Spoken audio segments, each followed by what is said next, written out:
So I'm actually not Nate and Shelby. I'm Nathan Lenhart. We did switch the presentation order a little bit, and I appreciate the introduction. It makes me sound rather official. Yet, in reality, I'm another college student like a large portion of the people here that enjoys playing football, playing piano, watching Disney movies, and I just so happen to research pornography. Perfectly normal. I can tell you that as a BYU student, unmarried, who researches pornography, it's been tricky at times. Had roommates start to refer to me as the porn guy, and had a former colleague introduce me to her then boyfriend, now husband, as the person she does porn stuff with. Most of the time, it hasn't exactly helped me in the dating world. On occasions, I have the courage to tell the truth about what I study.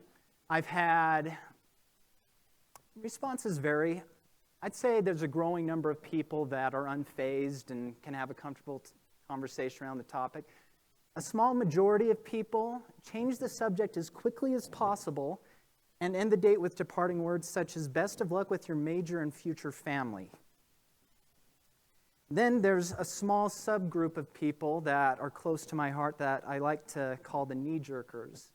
These are people that are so uncomfortable with anything having to do with the topic of pornography or sexuality that the mere mention of one of those words brings a strong, visibly emotional response that looks something like this, and I'm only exaggerating a little bit.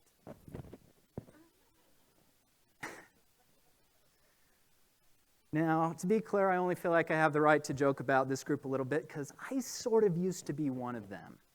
If you had told high school me what I'd be doing today, I probably wouldn't have believed you. So, the question I've been asking myself is how on earth I ended up here doing this. And for me, personally, a huge part of it was serving a church mission in Bulgaria for a couple years where pornography was rampant. I started to recognize the harm it was bringing into a lot of these people's lives. So really, I'm here right now because I believe pornography poses a threat to something we hold dear. Connection is a basic human need. We all desperately yearn to be loved. We yearn for the intimacy that facilitates connection. The book Sexual Wholeness in Marriage refers to this as loving someone completely for who they are, also known as an intimacy of validation or a belonging, as well as loving someone completely for who they have the potential to be, also known as an intimacy of confrontation or becoming. I believe that pornography poses a threat to that connection, both in and of itself and also through the way we respond to it.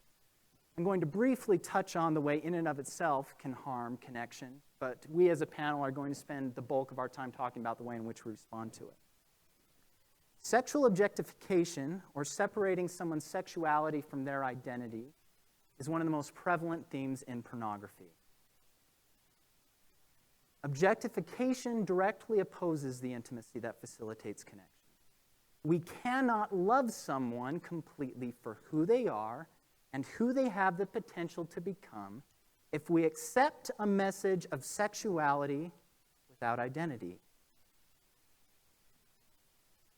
This harm in and of itself deserves our focus, and I believe that many organizations are doing a good job of addressing this. Yet, sometimes in our haste to address this more inherent problem of pornography, focusing solely on how harmful it is, we inadvertently amplify the problem by surrounding it in a culture of shame. Shame is the conviction that we are unlovable.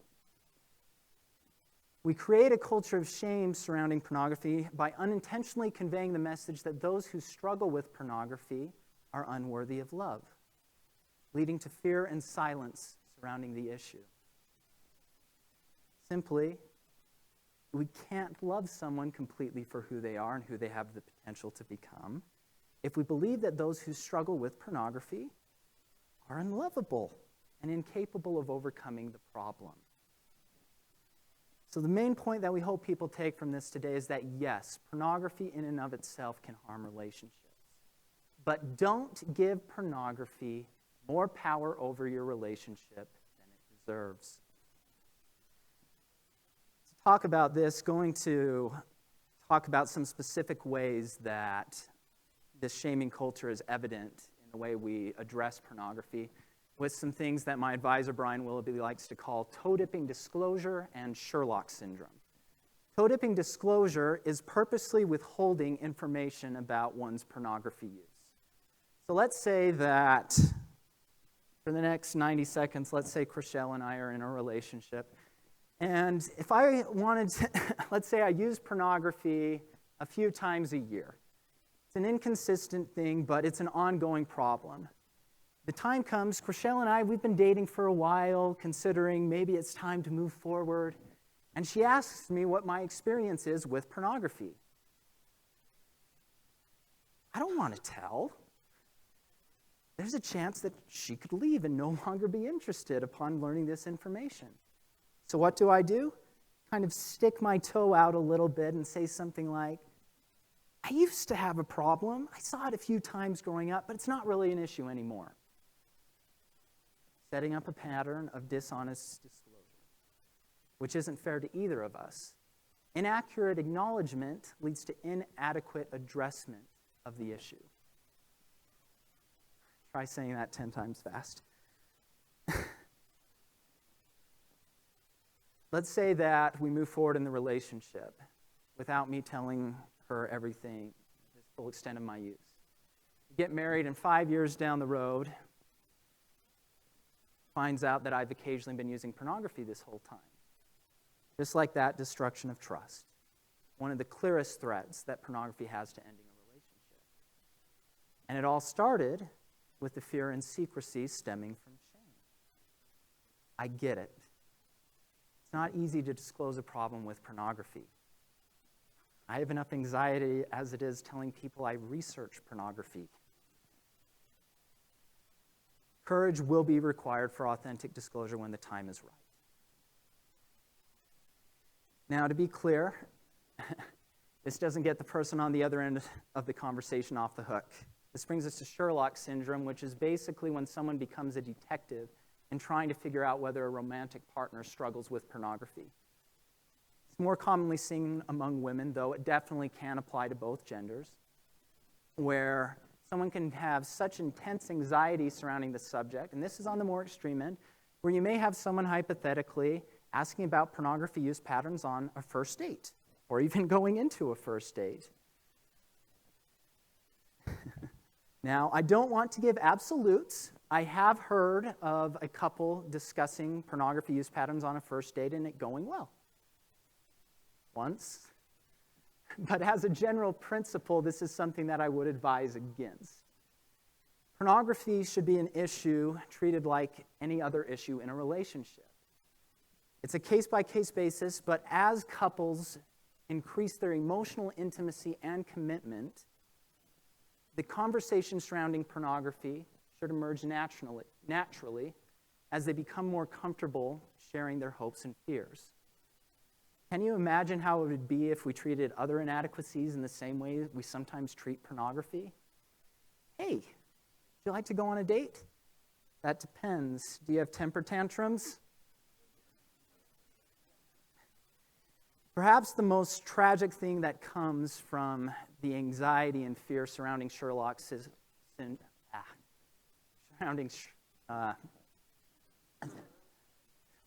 lot of tongue-tie things to say.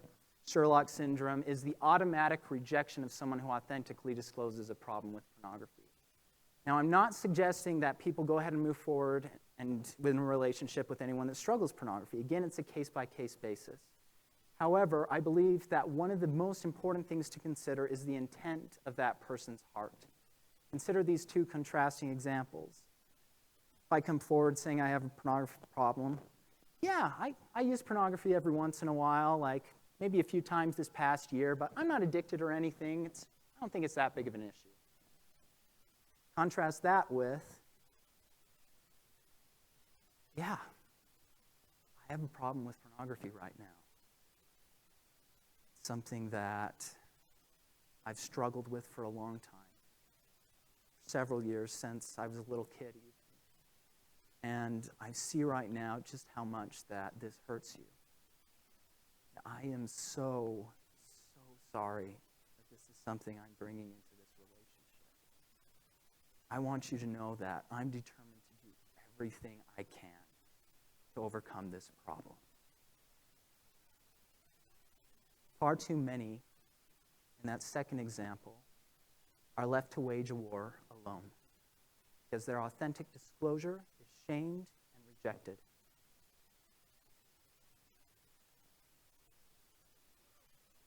We should show compassion for those who authentically disclose a problem our culture has deemed embarrassing. To be clear, I'm not saying we go to the other end of the pendulum with a shame-shifting approach and put this solely on the person hearing about the problem. If I were to disclose a problem with pornography, although not the ideal response, there is a very good chance that there could be an initial strong, emotional, potentially knee-jerking reaction.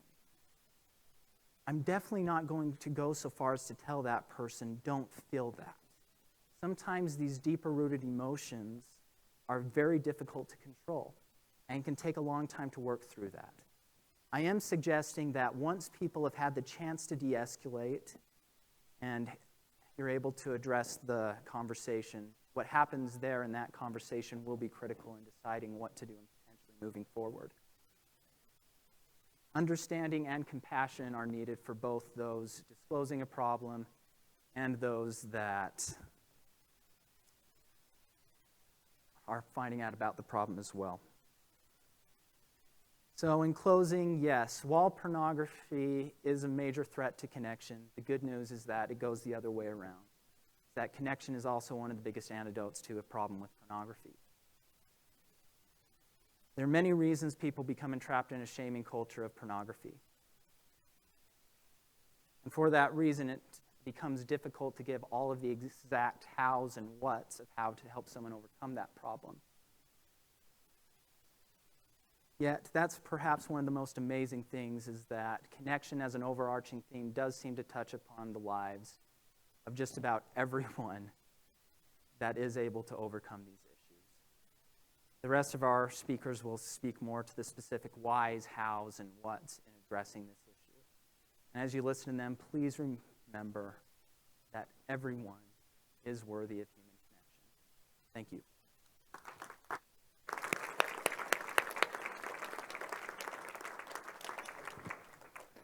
Nathan, that was beautifully said, and I'm sure that I will not be as scholarly in the things that I share with you, so bear with me. But I hope that what I share with you connects. I hope that you walk away with some hows. You know, this is how I can talk about this in a relationship. This is why it's important to talk about pornography in a relationship. And I hope that we enjoy this time together and feel the reality of the world that we live in and the hope that there is. With that, I want to share a story that I know is very near and dear to many of our hearts, if not all of our hearts in this room. And that is a story of a young man who was born into a very dark and evil world. This young man was born into a world that was devastated by the effects of this evil, tyrannous person that we'll talk about soon. And in fact, his family was destroyed by this evil force. And he grew up in a household that was very different than the norm, something that he did not expect and something that was very hard for him. And it wasn't until he was a teenager that he started learning what had happened to his family and about this evil force in the world. Harry found out that he was a wizard. He discovered, there you go, you're catching on. He discovered that he was a wizard, and he discovered that there was this man that everyone was terrified of. So terrified of that they literally would not even call him by name. It was he who must not be named, or you know who. And it was so feared that no one would even tell him how his parents died. Like, that's crazy. And he started asking a lot of questions. In fact, he started realizing that everyone's lives had been affected by this, whether or not they knew it. The Muggles were affected by Voldemort. The wizards were all affected by Voldemort. And he himself was definitely affected by Voldemort. But no one would name him by name. Later on in the books and in the series, he's having a conversation with his mentor, Dumbledore. And in this conversation, he asks Dumbledore about, like, should I call him by name? Should I call him Voldemort? And this is Dumbledore's reaction. I love this, and this is what I want to focus on. Dumbledore says, call him Voldemort, Harry. Always use the proper name for things. Fear of a name increases fear of the thing itself. Now, what does Voldemort and Harry Potter have to do with pornography and dating? Everything. I want you to know that. It has everything to do with that, because I, too, was born in a very dark and evil and hard world, just as all of you were.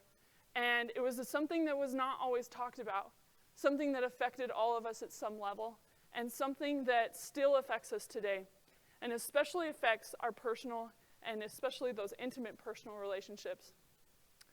That being said, talking about pornography and just naming it by a name doesn't get rid of the fear that we feel in talking about it in a relationship. And I'm the first to say that. I've been in many dating relationships, and this always comes up, and it's always hard, and it hasn't gotten easier.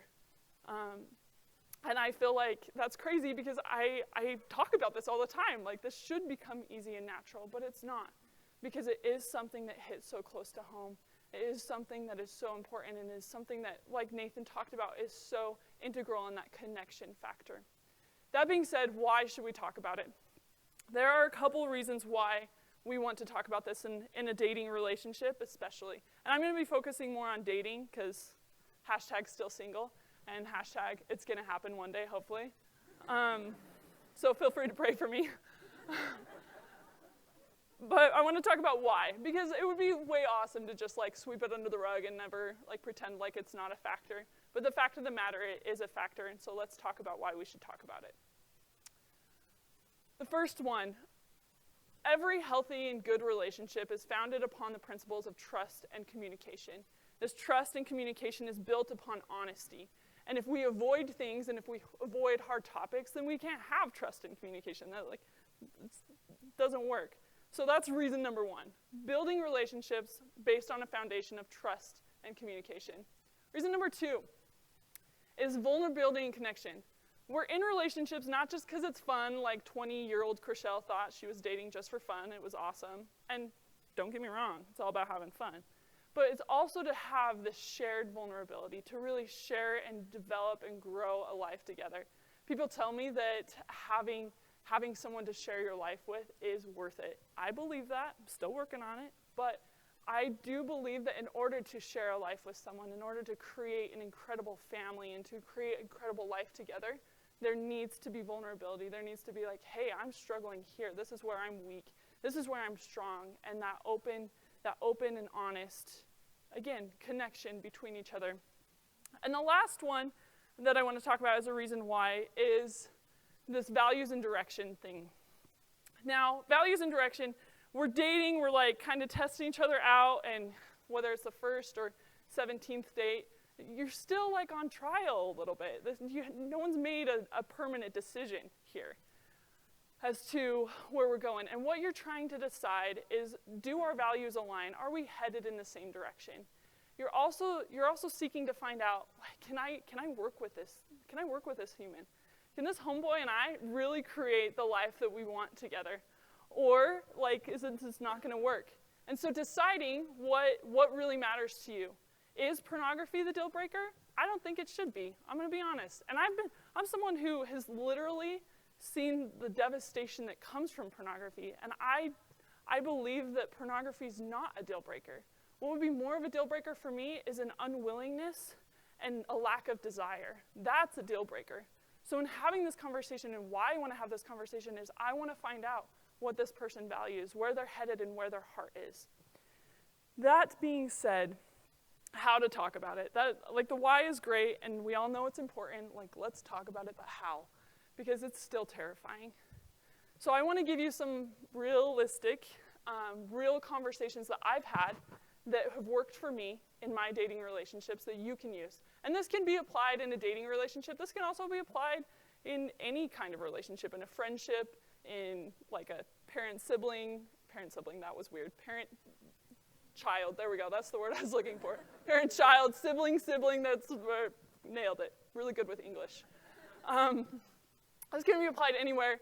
And feel free to take the things I say and to use them yourself. You don't even have to give me the credit. These are not copyrighted. I probably stole them from other people, but they work for me. And some of them are very real conversations that I've had. So, how to talk about it. The first thing to do is to break the ice. Break the ice. Just talk about it. It's really easy for me. This week, I had a couple dates, and they're like, oh, what are you doing this weekend? And I'm like, oh, I'm speaking at a conference. They're like, on what? Pornography. And ice is broken. We're now talking about pornography. And it's a totally safe topic because we're not talking about my past with pornography. We're not talking about his past with pornography. We're just talking about pornography as a third party. This is super safe. You now know that we talk about hard issues. We talk about real issues. We talk about how we feel about issues. Super good way to start this conversation. So break the ice. I recommend doing it early and often. Talk about all the things, but especially talk about pornography. Next one. There comes a point in a dating relationship where I'm like, oh man, I'm really digging this guy. He's super cute. We have tons of fun together. And man, he even skis as good as I am. Let's go. This is great. Okay, he doesn't have to ski, but if he does, that's a bonus feature. That being said, there comes a point where I like to establish expectations. And this is not just about pornography. This is about where we're headed in this conversation. But in regards to pornography, this is how it would sound. And again, it might not sound as awkward as it looks when I'm just role-playing it here, but just bear with me. It would be like, hey, good looking. I really like you, and we are having the best time, and I'm really excited about where this is headed. I feel really good, and I hope that you do too, and I really feel that from you. I want you to know that this is really important to me because I want us to be on the same page always. And so at some point, not today, maybe tomorrow, maybe not tomorrow, maybe next week, I don't know, some point in the near future, I want us to start a dialogue about pornography, and specifically about our past, where we are now, and where we're headed when it comes to pornography. I want you to know that the most important thing to me is our honesty and us being on the same page, because this is something that I really value, is us being able to work through issues together, to be able to work through things together. And I want us to have this conversation in a way that's not scary and hard, but in a way that really builds and helps us grow together as a couple. How's that sound? We can even do it over dinner and then go play ping pong and you'll kick my trash and it'll be fun. It doesn't have to be hard. Just establish the expectation that it's going to be talked about. And again, it should not be one talk. Please don't fall into the trap of, hey, do you have a problem with pornography? No, I don't have a problem with pornography. Yes, he's the man. I'm going to marry him. Let's go. No, really have that conversation. Go there. Okay, this one's probably the most important one, this third one, okay? The emotional context. Okay, we've established expectations, we've broken the ice, pornography is now a topic. The emotional context is going to help you have success in every conversation, but especially in this conversation. I'm going to tell you about a time I failed at this, and then we'll talk about how to succeed at this. There was a time I was driving in a car with a boy that I was dating. We'd been dating for a while. He was a very kind and good boy. And I was having the worst day of my life up to that point. Super rough. And he was being a good boyfriend and wanted to understand and help me through what I was feeling. And so he goes, how are you doing? And I was like, not good. You want to talk about it? Really? And he was like, yeah, go ahead. Okay, I'm done with that.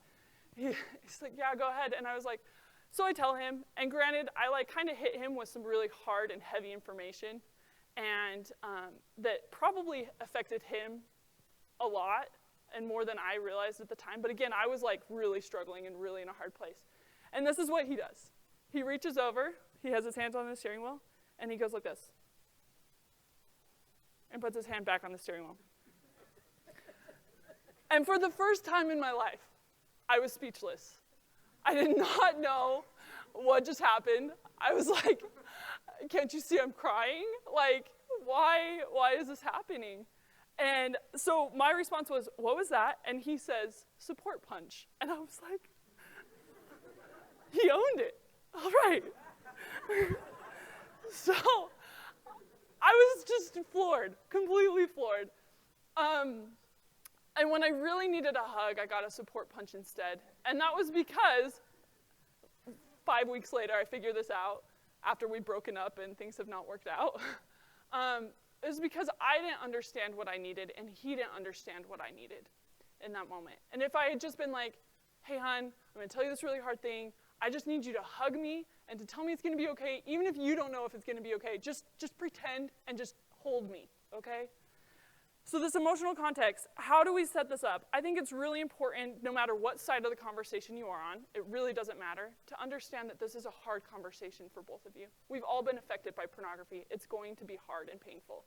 It would be helpful to know, like, hey, is this girl, is it her father, like a sex addict? Because if that is the case, like, it's probably going to be a lot harder for her than, like, the average girl. And again, like, I don't want to level or make things harder or different, but understanding that someone who's been affected by this very real and seen the effects and devastation by this, it might be more painful, and they might have the tendency to, like, crawl up in fetal position as you're telling and disclosing to them. They understand and they love you, but that's just the knee-jerk reaction that we go to. Lost my train of thought. Sorry, here it comes. I think it's also important for the person who's being disclosed to remember that this is a very hard conversation for the person who's disclosing. This is very difficult because they care about you. They're invested in this relationship. And this is something that they hate about themselves. And remembering that helps you to respond with compassion. The most important part, other than helping each other through that emotional thing and not support punching each other, but giving each other the love and the hug, is to respond with compassion on both sides. As we respond with compassion, this is how we don't give pornography more power in our relationships than it deserves. It is an issue, it is something that's affected our lives, but it does not need to control our lives, and it does not need to destroy our relationships. My favorite quote from Harry Potter is from Dumbledore. He says once more, "Happiness can be found, even in the darkest of times, if one only remembers to turn on the light." So my invitation to you, you can use all of the words that I said, you can say them your own way, however you talk about pornography and relationships, take the time to talk about it. Turn on the light and remember that there's so much hope. As we hear from Nate and Shelby, I hope that you allow their story to fill you with hope and to remember that we can overcome this together. Thank you.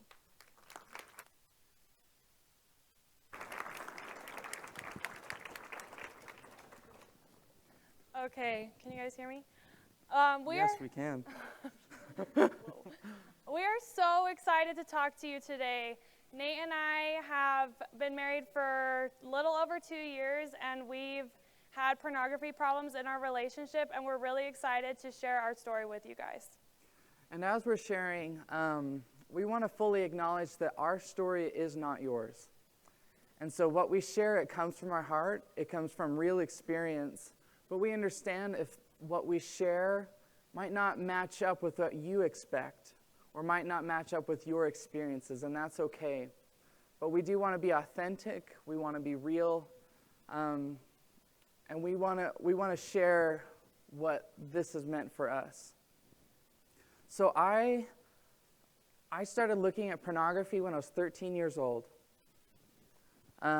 which I believe is pretty typical. And growing up, that was an issue that destroyed so much of my self-confidence. I didn't like myself. I didn't like that I had a problem with this. I didn't like that I couldn't talk to anybody about it. I hated that. And I didn't know what to do. And so growing up, there was always an anxiety about my future relationship, about what it would mean for my marriage, and what it would mean for who I would be as a father. It scared me, and it still kind of does. But that's where I was for a long time until I met Shelby. And growing up, my experience with pornography was 100% different than Nate's. I grew up, like, I heard the word pornography, and I knew we were supposed to avoid it, and I was like, yeah, that's just something that no one does, because we all know we're supposed to avoid it, and, like, we get it. No one actually struggles with this, which obviously not, but it wasn't until my third year of college or so I had friends who came to me, who talked to me about their issues. I went to lectures from awesome professors. I went to workshops, I read blogs about this topic, and I really started to understand that the large majority of people are affected by pornography in one way or another. And realizing that was kind of, I feel like it prepared me so much more for when Nate came and told me about his problem. So when I had gotten to the point I was ready to start looking for my spouse. And I still have those anxieties and fears about disclosing my use of pornography and my current struggle with it. And then I met Shelby, and Shelby is the bee's knees. That we practiced that one. She is, though. I love the crap out of her. She was everything I wanted, and which made my anxieties so much worse because I didn't want to lose her. And I didn't want our future to be tainted with my pornography past and my situation I was in then. But I also knew, as my co-speakers have said, I knew honesty had to be the basis of it. Because I wasn't going to even think about destroying a relationship by not disclosing my full history with it. And the way she responded has made so much of a difference in my life, and I'm really grateful for her. And when Nate told me that he was struggling with pornography and had been struggling for a long time, it was scary to me. It was something that I was just barely learning about. It was something that I'm just realizing is a real problem. And I was scared. I was scared that, like, I loved this guy. I wanted to marry this guy. And then he comes to me and drops, like, a bombshell on me. And I'm like, okay, this is something we're going to have with us through the rest of our lives. Is it worth it to pursue this relationship with him? And ultimately, I love what Nathan said about we love people for who they are and what they can become. And that is what made me decide that I wasn't going to give porn more power over our relationship than it deserved, because I loved and love him still. But I loved Not over yet. I loved him. I wanted to be with him forever, and that was more important to me than any of the problems that we were going to face in our marriage, porn being one of them. And what she responded with after I told her that I had problems was, "This doesn't define you." And I think that was a wake-up call somewhere deep in my heart that my life was more than pornography. And I think that's a very common trap for pornography users and non-pornography users to think, is that pornography is the central aspect of our relationship that we'll always be fighting.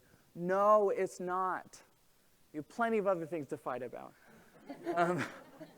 Pornography is just one issue, and it's a hard issue, but all relationships, given the effort and time, can overcome this.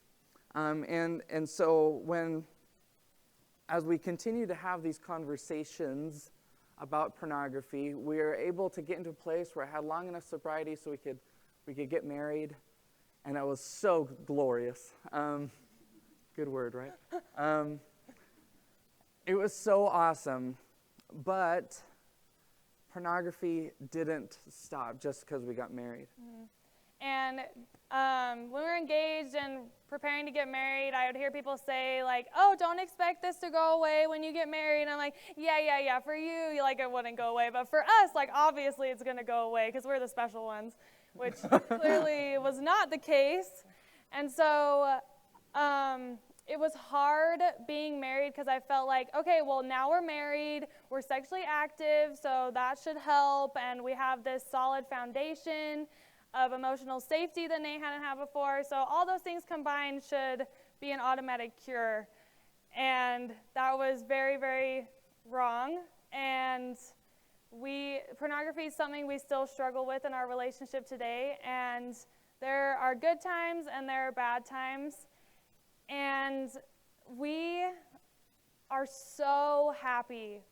And I don't ever want you to think that we're not happy, because we are. And it's I'm so glad that we chose our relationship over pornography. And we want to talk about 4 of the ways that we've found success in our relationship dealing with this hard issue. And like Nate said, our story may not be yours, it may be yours, but these are 4 things that we've seen really help us that we want to share with you. If I can figure out Dumbledore. Okay. So when it comes to pornography in your relationship, as we've tried to establish, connection is the goal and as much of a cure as I've been ever experienced as actual connection with people. And the first thing you need to do to establish connection is you need to know where you're at. And this is for the porn user and for the person who's receiving the information. I need to be able to look inside myself and say, I feel so guilty that I'm bringing this into a relationship. I need to be able to say to myself, I am scared to death that our relationship won't last because of stupid decisions that happened when I was an adolescent that are still continuing.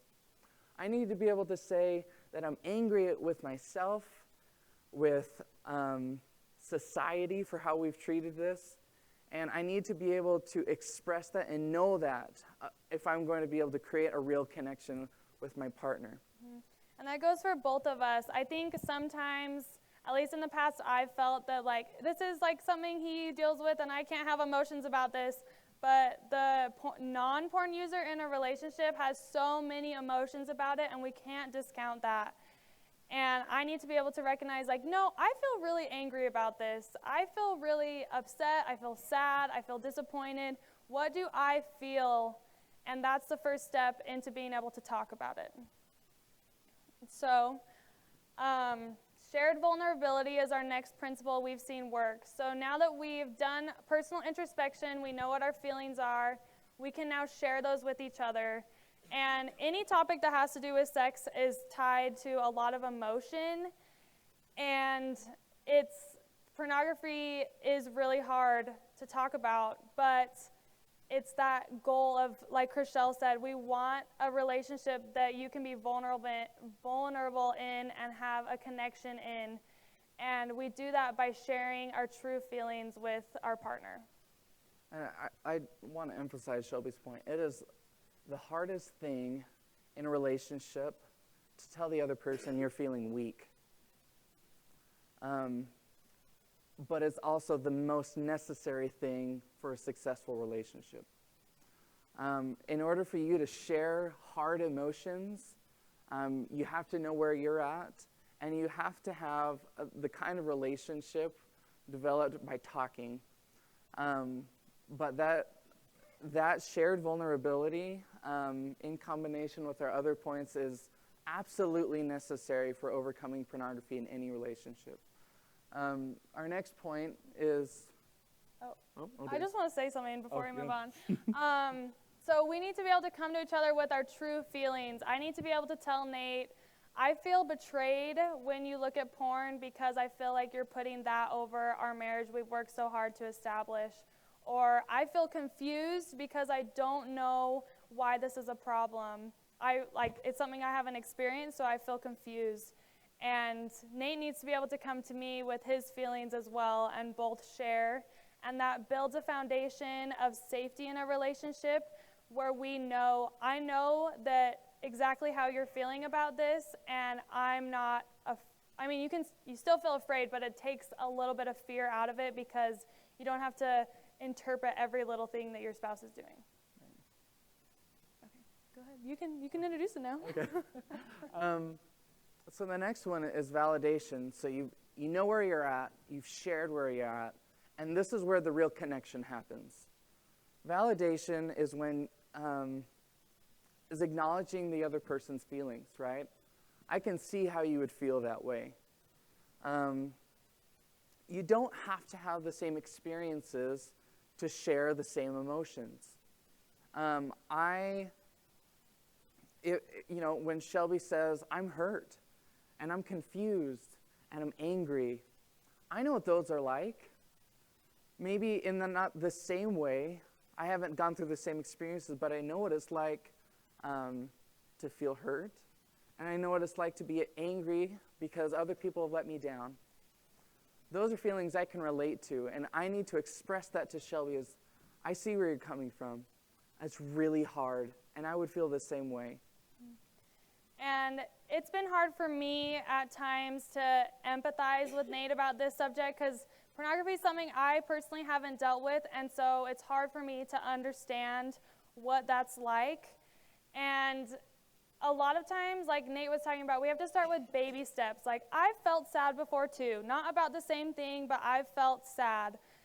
And one example that I like to go back to is, how many times have I been on a diet and then my coworker, I'm like really motivated, like I'm not gonna eat sugar anymore, like desserts are out no matter what, this is gonna be so good for me.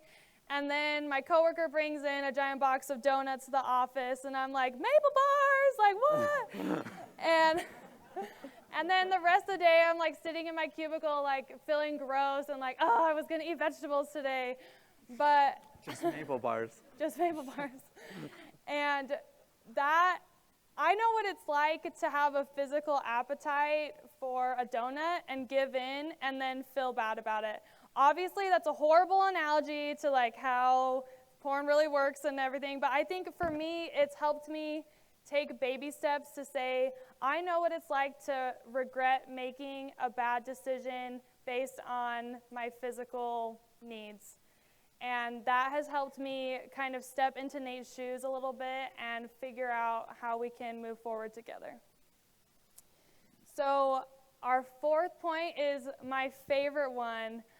A lot of times in relationships where one of the partners is struggling with pornography, it's easy to look at the problem like this. So you look at porn, you're the problem, and it's me versus you. That is so damaging to your relationship. That's not building any connection. When really we want to look at the problem like this. We're together, and pornography is the problem that we're facing.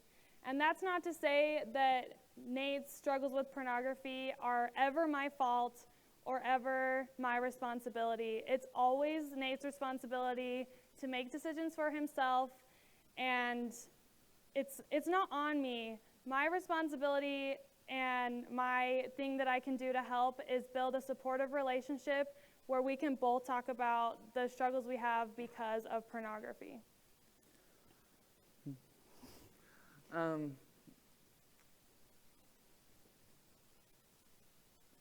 Pornography sucks. But relationships are awesome. We want to leave you with hope that pornography is not this unbeatable demon in a relationship.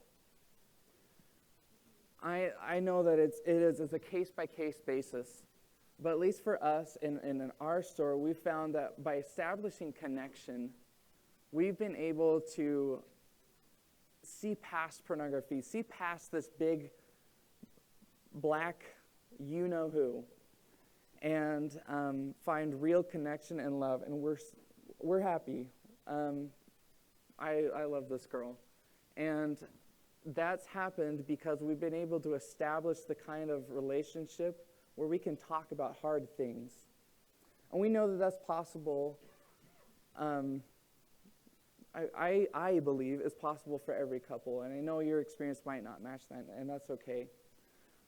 But to be human is to have connection. To beat pornography is to have connection. And so if we're going to beat pornography, let's have more connection. Let's have it between our relationships. Let's have it in the community.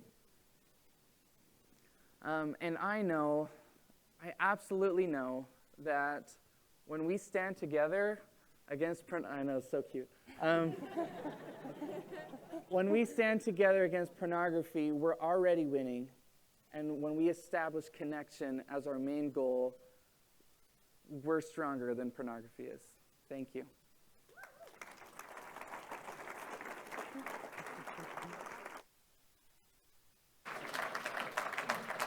I'm going to ask them to stay up here for a minute. So thank you for those of you who texted in some questions. And I just love being able to hear these young adults' perspective. It's so powerful, and they have the power as a generation to really change things up.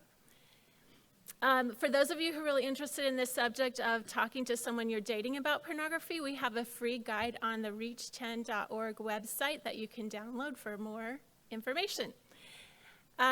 So let me share one question for this panel and see if they can answer, because we got a couple of minutes. And the question is, this is a good question. They were all good questions. I wish we had time for all of them. How much should I disclose, and should I include specific details or not when you're talking about this? Is everyone turning to me? Nate's the smart one here. Oh, gosh. I think that when we talk about full disclosure, it's not necessarily talking about full details of I viewed this specific type of content. This is specifically what's going on in pornography. But I do think it is needed to have full disclosure and understanding the full nature of the problem. So it's going to vary couple by couple, but having a full understanding of, hey, is this something how long have you been struggling with this? How often is this something that you do view? These types of details are helpful in being able to know how to adequately address the issue. I think to echo that and just to add on my side of things, and just to be completely a little bit more vulnerable, I come from a family, my dad was addicted to pornography, and it nearly destroyed their marriage, and it progressed to be more of a sex addiction. So it's something that's really tender, and I already have wounds. So it's something that I'm it's hard for me not to go into Sherlock syndrome, and it's something that I always have to be careful of. So that being said, something that I really look for in this conversation is where are they now? Where is their heart? Are they willing to be completely honest and open with me? If I feel like they're hiding things, that run. But also recognizing that my past experience doesn't need to get in the way of that either. So I just wanted to share that what I look for is that honesty, that openness, and especially what are you doing to work on this, and how can we work on this together? Just to echo that. Do we have any other questions? Or do we have time? And will you just answer the other questions on your website later? Okay, that's a great idea. The thinker. He must be married to her. And this is kind of general, and they did share some of this, but I think it's such a great question. You can expound on this. If my spouse is struggling with pornography, what is the best thing for me to do? That's you, babe. I think that's me. Just kidding.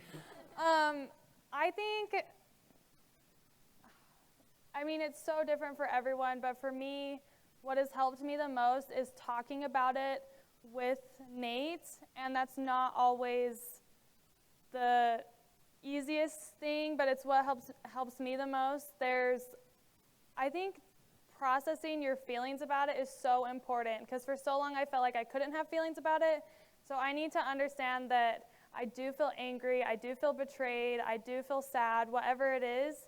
And finding resources in the community is a huge, huge thing. Go on Reach 10's blog. We have great, plug here, but I really do, I love everything that Reach 10 publishes on their site. It's just one great resource where we can learn more about the real, what's going on, what is their side of things, because it's so different on the non-porn user end. So being as educated as you can has really helped me as well, and there are lots of support groups for the spouses if that's something that you're interested in too. So, Don't be afraid to get help. Like, go and get help. There are professionals that can help you. And I think sometimes we're like, oh, we can't get help. Go get help. We all need help. I talk to my therapist every week. It's awesome. Everyone Do needs it. a therapist. And if it's not, like, whatever, find what works for you. Like, I had to go through multiple therapists to find someone that worked for me and to work through, like, the pain of my past and the pain of that. And I think that's true in a relationship. And that's something that I've talked about with people that I've dated. Like, as we move forward, can we meet with a therapist? It doesn't have to be my therapist, but, like, let's figure out how we can do this the healthiest way moving forward. So thank you very much to our excellent speakers this morning.